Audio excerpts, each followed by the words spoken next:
guys আৰম্ভ কৰিছো এটা নতুন ভিডিঅ'লৈ আৰু এতিয়া আমি গৈ আছো এখন খেতি পথাৰলৈ বলক মোৰ লগত এই দৰ্জাখন দেখিছে গেটখন দেখিছা এই গেটটো ফিংগাৰপ্ৰিণ্টটো মেটচ হ'ব লাগিব তেতিয়াহে তোমাৰ খোলা দৰ্জাখনৰ সন্মুখত গ'লে পক্ষীয়ে ধুনীয়াকৈ মাত দি দিয়ে শুনিছেনে বহুতে নাজানে এইটো মোটামুটি আৰু 5 ছেকেণ্ড কল কৰি থাকিব লাগিব এতিয়া তো এয়া সব খোলা খালে আৰু এতিয়া আমি ভিতৰলৈ সোমাম আমি শুভ মাৰো মই ফটো শ্বুট কৰিব আহিছো ফটোত চাকায় মালিকটো আছে কিন্তু তাৰা উঠে শ্বুট কৰি আছে নো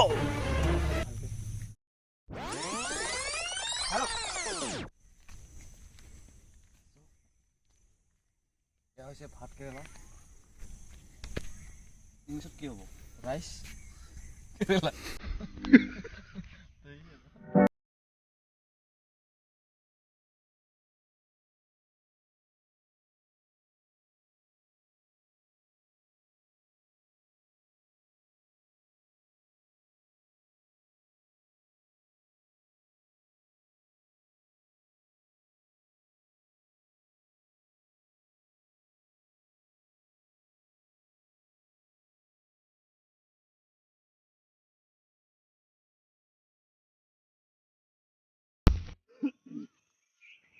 আমি যে কওঁ আত্মনিৰ্ভৰশীল ভাৰত আত্মনিৰ্ভৰশীল অসম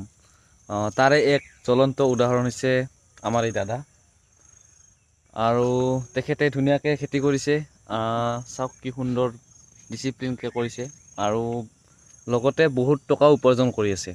তো এতিয়া মানে এইটো কেনেকৈ কামটো আৰম্ভ কৰিছে আৰু কিমান বছৰৰ পৰা তেওঁ খেতি কৰিছে আমি জানিম দাদা আপুনি কওক যে কিমান বছৰৰ পৰা খেতিত লাগি আছে কেইবছৰমান আগৰ পৰা মানে এই প্ৰচেছটো চলি আছে 4-5 বছৰত হ'ল 5 বছৰ আৰু বছৰি আপুনি কিমান মান ইনকাম কৰে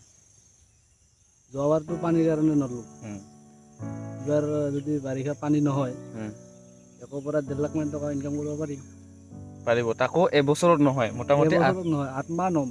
8-9 মাহত ভিতৰত 1 to 1.5 লাখ টকা এনেকৈ খেতি কৰিও ইনকাম কৰিব পাৰি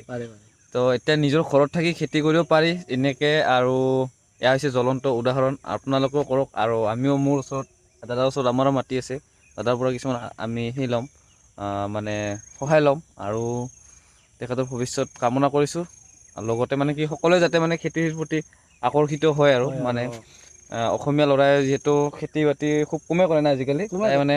যে অসমীয়া নতুন যিবিলাকে মানে ল'ৰা ছোৱালী খেতি কৰোঁ বুলি ভাবে বা খেতিত লোকচান আছে বুলি ভাবে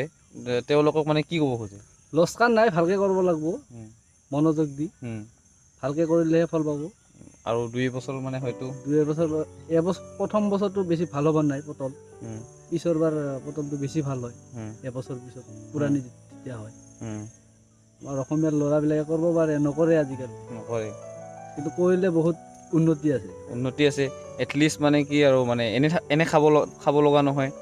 আৰু বজাৰৰ বিষয়ে জানিব পৰা যায় খেতিৰ বিষয়ে জানিব পৰা যায় তো এনেকৈ আৰু আপোনালোকেও কৰক আজি বিদায় মাগিছোঁ